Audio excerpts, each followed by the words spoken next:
Bonġu, jgħad nċeppilek għalix bejnietna. Nermana jgħad ħafna, ħalli ma noqgħodx nikxefajn ma' n-nies li kun għaddej fi triq. Iwrid kemm xa flus mhux każin u minflok nitfaħħom il-bank, nixtieq ninvestihom x'imkien hu. X'inhu? L-investiment jista' jinżel kif ukoll jitla', mela jħantalla xi bandira ma' xi jarblu jew min jisimak. Le, għalhekk qed inċeppellilek għax inti suppost tifhem fix-xogħol tista' tigwadanja aħjar mhux hekk? Għalhekk ħaħarsek wara kollox. Kemm il-commission tiegħek? L-aħwa santa santina. Le, biex xogħol joqqax xejn, le ma tarax, le. Ifhem, suppost bil-flus li ħadd investi li naqla ftit aktar hux mhux hekk? Iva, x'nagħmel? Iva, mela, issa nibda nara r-rapport finanzjarju fl-aħbarijiet, iva, mela. L-unika rokna li qatt ma segwejt f'ħajti. Somma naseb mhux jiena biss. Nibda nismagħhom jgħidu numri figuri nitħawwat jien. X'inhu iva, x'irid nara? Id-dollar Amerikan, id-dollaru Kanadiż. Da mhux istess munita, daw mhux qed ngħidha xulxin daw kif għandhom tnejn differenti. Kollu sew. X'inhu Dan Jones? Le ma nafux. Minu? Il-jen, nanti qed titkellem jekk għal-Afrila, għax qed tawweġ xi ftit hija. Ġappuniża, le Maltija kienet nanti ħallik. Il-munita Ġappuniża kollu sew. Jiena qed nistudja daw ġifieri, tajjeb. 4 jiem oħra biċ-Ċiniż ħanibda nitkellem mela. X'inhu? Ħataqta' lex, senna ma kellimtekx. Ma jemmux nies ukoll. Edu qudiemek in-nies, kollu sew. Iva, arġi ċempilli, isma' tinsinix, tamma, tinsinix. Kollu sew, saħħiet. Skużawni, tax battuni f'telefonata mal-financial advisor tiegħi. Għaliex irrid nara kif nibda ninvesti ftit flusi biex għada pitada immur anki f'Wall Street ġewwa New York. Għaliex hemmhekk ikun hemm l-ikbar kumpaniji fejn jaraw il-flus tagħhom tilgħin u niżlin. Ejja l-istma, ix-shares, is-swieqi internazzjonali, jgħidu hemmhekk għaliex min ibih u min jixtri. Illum ma ġejniex fis-swieq internazzjonali imma fis-swieq lokali. Ejsa, tgħidulix li m'għandu ngħidux fejn ġejna ta'. Ninsabu ġewwa r-raħal ta' swieqi ħa naraw x'ħajofrilna. Ara ċempel da. Hello, għajdli. X'inhu? X'nagħmel? Ninvesti f'kont li ma jidirx il-para ma Virgin Islands, ma tarax le naraħ ir-rita, lex ma jidirx min jisimak liħor. Ħallina dax financial advisor wara jiena wkoll. Ismani jew. We got the future burning the past, good and the bad, making it last. We are what I want and I want what I already got. When you come through the room. Ir-raħal ta' swieqi huwa wieħed li forma fi żminijiet riċenti. Għal ħafna żmien, is-swieqi kien okkupat biss mis-servizz Ingliżi, f'żona l-aktar magħrufa bħala St. Andrews. Ftit li xejn kien hemm nies li jersqu fl-inħawi jekk ma jkunux mitla tal-Ingliżi u għaldaqstant ftit kien jingħata importanza. Dan kollu sakemm l-Ingliżi telqu minn pajjiżna u bekk il-folja inqalbet. Matluq tal-Ingliżi diversi binjiet okkupati minnhom sfaw vakanti u l-gvern ħaseb li sabiex il-bini ma jkunx ivvandalizzat bħalma ġara f'diversi binjiet oħra f'Malta li kienu okkupati mill-Ingliżi, jew inkella jintelaq u ssirlu ħsara, dan jingħata lil dawk il-familji li kellhom l-aktar problemi, jew lil xi arrajjes li kienu għadhom kif iżżewġu sabiex ikollhom fejn jgħixu. Il-binijiet allokati kellhom jiġu tranġati mill-gvern sabiex ikunu adattati għall-familji, kemm minħabba li l-funzjoni tagħhom inbidlet, kif ukoll għall-kultura għajxin differenti li l-Maltin kellhom mill-Ingliżi. Diversi artijiet bis-swit dew jingħataw il-permessi tal-bini u fi ftit żmien telgħu ġmielu ta' villel kbar u blokok ta' appartamenti sħaħ.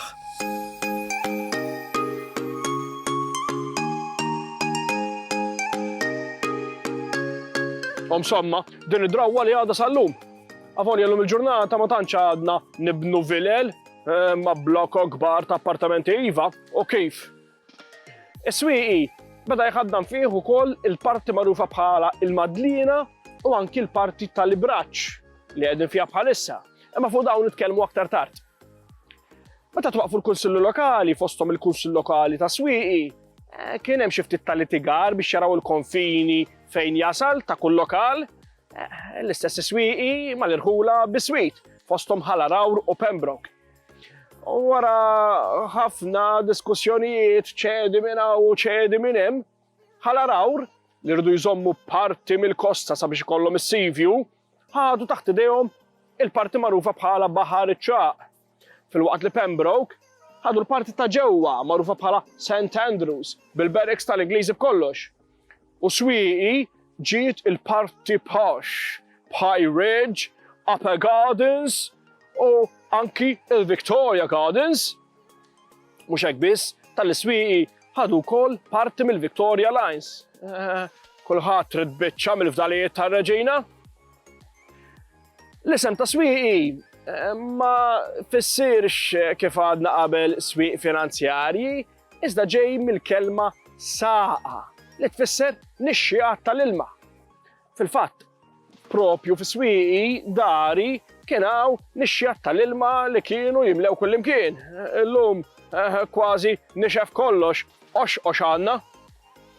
Għaliex l-Ibraċċ huwa propju mibni fuq għolja li qabel l-ilma kien jgħaddi minn fuq din l-għolja u jimla l-eliqi u n-natura tal-madwar. Illum l-unika ilma li tista' ssib nieżel fi triq, apart il-funtana li għandi warajja, jekk tinfaqa' xi kanna tal-ilma jew ta' drenaġġ. Xejn.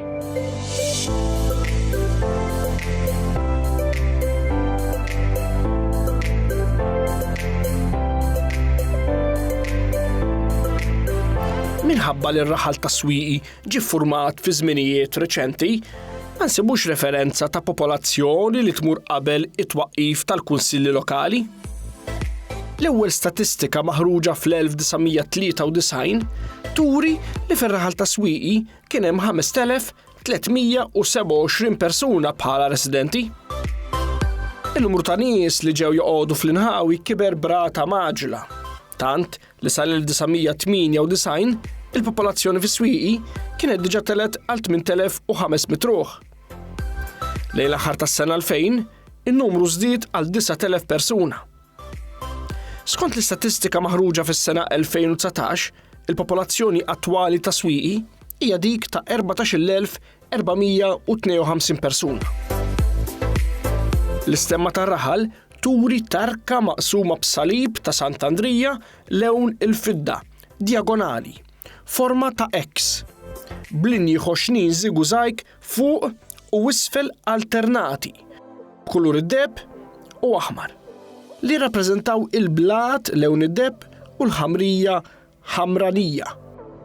Fil-waqt li fuq iż-żewġ naħat insibu strixxi oħra ħoxnin żigużajk b'alternanza ta' kulur abjad u ikħal, li jirrappreżentaw il-kanali tal-ilma li konna nsibu fi Swieqi.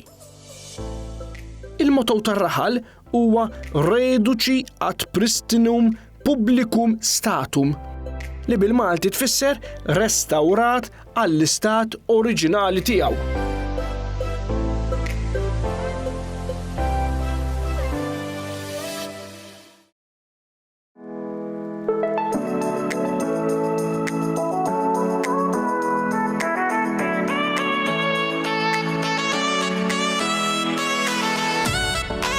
Il-Madlina, kif diġà għadna jforma parti minn dan ir-raħal. Llum nassoċjaw ma' nies li huma stabeni li bħali għandhom xi financial advisor biex jaraw fejn ħajtfgħu l-kontijiet bankarji tagħhom. Nixtieq, imma m'għandix daqshekk flus, serħu raskom. Allura minn fejn ġie l-isem Madlina? L-isem ġej mill-Qaddisa Santa Marija Maddalena. Għaliex qabel f'pajjiżna kien hawn diversi devoti ta' dil-Qaddisa ferm qabel il-Miġġa tal-Kavallieri f'Malta. Ma' Santa Marija Maddalena hemm leġġenda marbuta. Hija tissemma ħafna fil-Bibja. ħafna jassoċjawha wkoll mal-mara adultera, iżda din ma nafux ċertezza jekk kienet xi jew le, li kienet mara ħażina nafu żgur għaliex tissemma fil-Bibja li Ġesu ħarġilha 7 tixjat minn ġo fiha, imbagħad wara li konvertiet baqgħet issegwi lil Ġesu sakemm miet. U kienet l-ewwel persuna li Ġesu iltaqa' magħha wara li rxoxta. Imbagħad wara li miet u rxoxta hija baqgħet flimkien mal-fidili ta' Ġesu tgħallem il-kelma tiegħu. Sakemm 14 sena wara kien hemm xi lut li qabduha flimkien ma' xi Kristjani oħra, poġġewha fuq dgħajsa bla qluħ u bla palelli ta' xejn u telquha il-baħar għar-rieħa. Skont il-leġenda jgħidu li din id-dgħajsa żbarkat ġewwa in-naħa t'isfel ta' Franza. U hemmhekk Santa Marija Maddalena sabet qar għalken li fih baqgħet tgħix ta' eremita sakemm mietet. U allura Malta tgħidu li fiex tidħol. Għaliex jgħidu li ovvjament huma biss għajdut leġenda oħra li għandna hekk li fit-triq tagħha lejn Franza id-dgħajsa tagħha żbarkat propju hawn Malta u aħna lqajniha mhux ħażin u għamlet xi żmien toqgħod hawnhekk. Imma mbagħad tant konna nsar aħna li qbadniha u rġejna batniha fuq id-dgħajsa lura u mbagħad baqgħet sejra Franza. Ngħidilkom sajna sibnila xi post tal-ken dejjem aħjar mill-ar li kellha Franza. Le, ma għandna xorti tajba aħna. Araw naqra kemm il-qaddiż ġie hawn Malta, Santa Marija Maddalena, San Pawl, Santa Agata, kollha bid-dgħajsa ġew.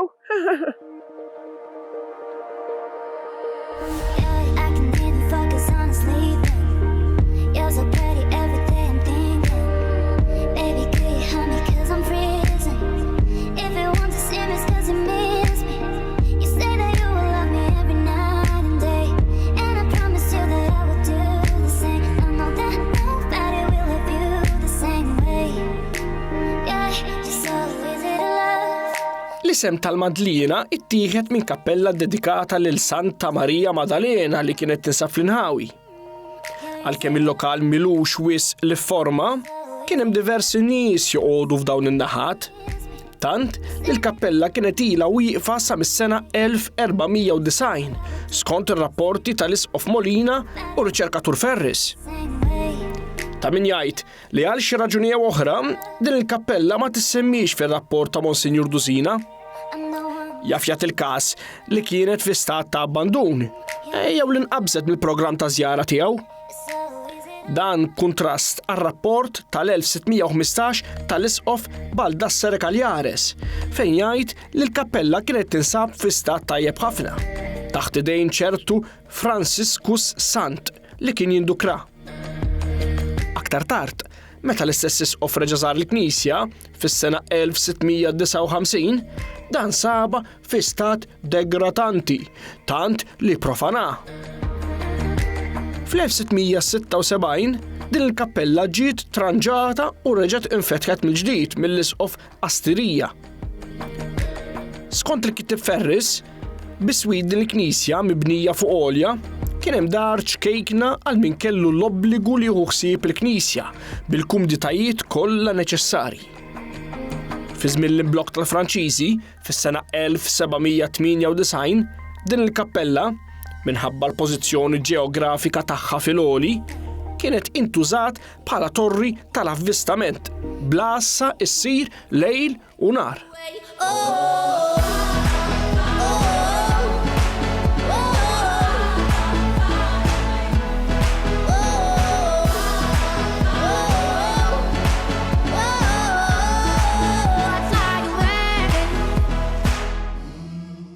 X'sar minna dil-kappella tajduli?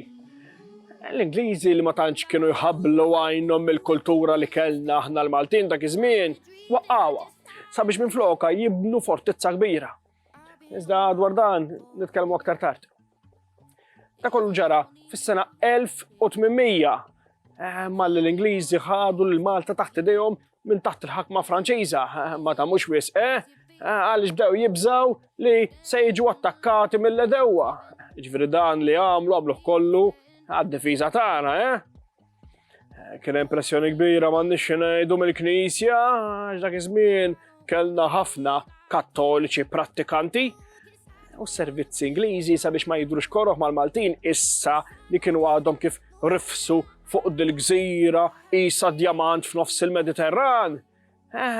Ma rridux jidru koroħ u allura wedwhom li minflok il-Knisja li kienu se jġarfu jibnu kappella oħra dedikata lill-istess qaddisa fit-triq prinċipali tal-Madlina. B'xorti tajba, f'din il-kappella il-ġdida għadu jinstab sal-lum il-kwadru titolari tal-kappella oriġinali li ġie mpitter fl-1660. U wkoll kwadru ieħor ta' importanza kbira, dak iddedikat lil Madonna ta' Rożarju impitter mill-artist Malti Giuseppe Calì.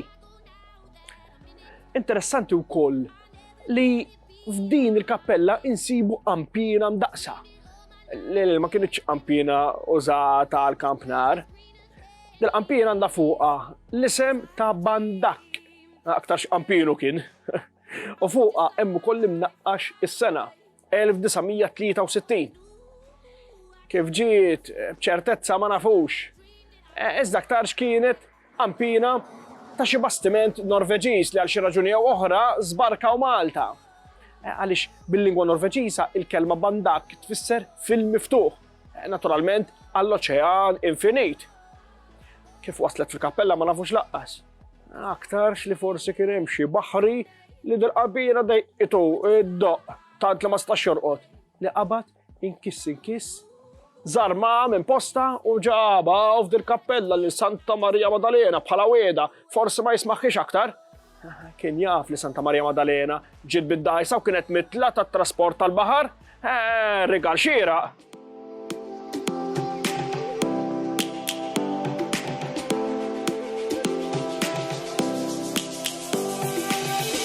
Lions roaring in the morning sun, searching for a longer day. Fis-7 ta' Mejju tal-1964 tpoġġiet l-ewwel ġebla tal-Knisja Parrokjali ta' Libraċ fi Swieqi mill-Arċisqof Michiel Gonzi. Din il-Knisja ġiet iddedikata lil Santa Marija Immakulata wara l-Konċilju Vatikan II iddikjara lil Santa Marija bħala il-Knisja. Fl-istess perjodu bdiet tinbena wkoll knisja bl-istess titlu f'Ruma, l-Italja. L-art li fuqha bniet il-knisja ġiet mogħtija mill-familja Aquilina li kienet toqgħod fl-inħawi. Dak iż-żmien din iż-żona kienet tagħmel parti mill-limiti indukrati mill-parroċċja matriċi ta' Santa Lina f'Birkirkara. Sa dan il-perjodu ftit nies kienu joqogħdu fil-post, għajr xi bdiewa u raħħala li kellhom l-għeliqi tagħhom f'dawk in-naħat. Il-bini tal-Knisja fuq il-pjanti tal-perit Roger de Giorgio ma damx wis mattella u sentejn wara, eżattament fit-13 ta' frar tal-1966, din il-Knisja ġiet imbirka u konsagrata mill-Isqof Emanuel Gallia. L-ewwel rettur tal-Knisja kien Dun Stephen Borch li ħadem qatih sabiex jiġbor donazzjonijiet biżżejjed tal-bini tagħha. Ġabar fondi biżżejjed mhux għall-bini tal-Knisja biss, iżda anki sabiex iħallas għall-istatwa titolari tal-Madonna li saret mill-artist magħruf Emvin Cremona minn zokk uniku miġġub mill-Italja. Ma' żmien, in-nies fil-lokalità bdew jiżdiedu u nħasset il-ħtieġa li l-Knisja tiġi mkabbra. Damu għaddejjin taħdidiet sa anki kien hemm proposta li tinbena knisja oħra f'post ieħor. Iżda wara insistenza minn nies tar-raħal, l-Arċisqof Giuseppe Merċieqa qiegħed l-ewwel ġebla tal-estensjoni tal-Knisja fit-2 ta' Settembru tal-1994. Il-pjanti ta' tkabbir tal-Knisja ġew fdati f'idejn l-Esperit oriġinali Roger de Giorgio. Ix-xogħol tlesta sena wara. Bil-Knisja tiġi ddikjarata parroċċa awtonoma fl-4 ta' April tal-1999. Bl-ewwel kappellan tagħha ikun Dun Paul Camilleri.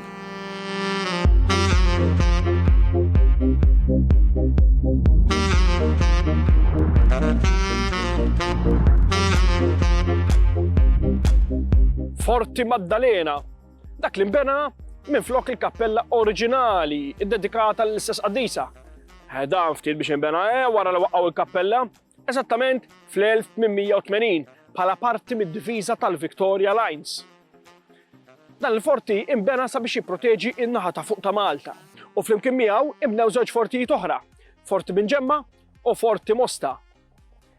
It-torrijiet kostali li bnew il-kavallieri kienu żaru wisq għall-Ingliżi biex jakkomodaw in-nies kollha li kienu jaħdmu magħhom, allura rridu jibnu postijiet ikbar u aktar attrezzati.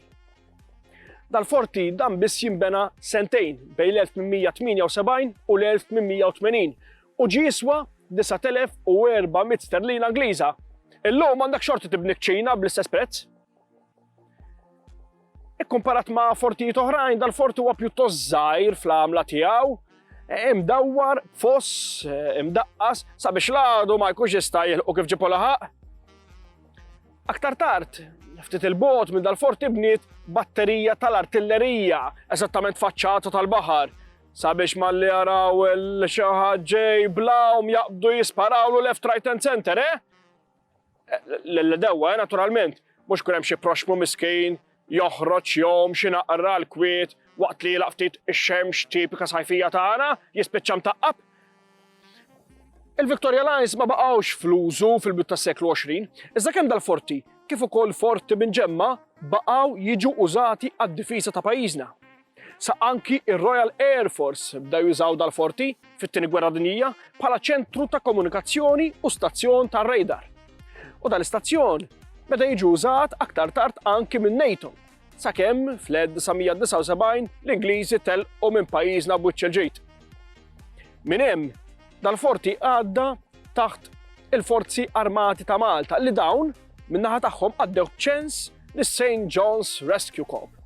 U għadu sal-lum użat bħala kwartieri ġenerali tagħhom u ċentru ta' taħriġ. Dan il-forti għadu fi stat tajjeb ħafna u sal-lum il-ġurnata qed jiġi rrestawrat b'mod kontinwu. Aħjar bini bħal dan jiġi użat b'xi mod milli abbandonat għar-rieħu bħal ħafna bini storiku ieħor, mhux hekk?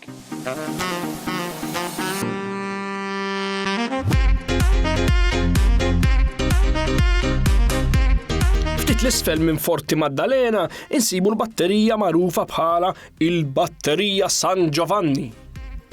Il-batterija mbniet mis-servizzi militari Ingliżi bejn is-snin 1884 u l-1887 bħala parti mid-diviża maħsuba għal proġett tal-Victoria Lines.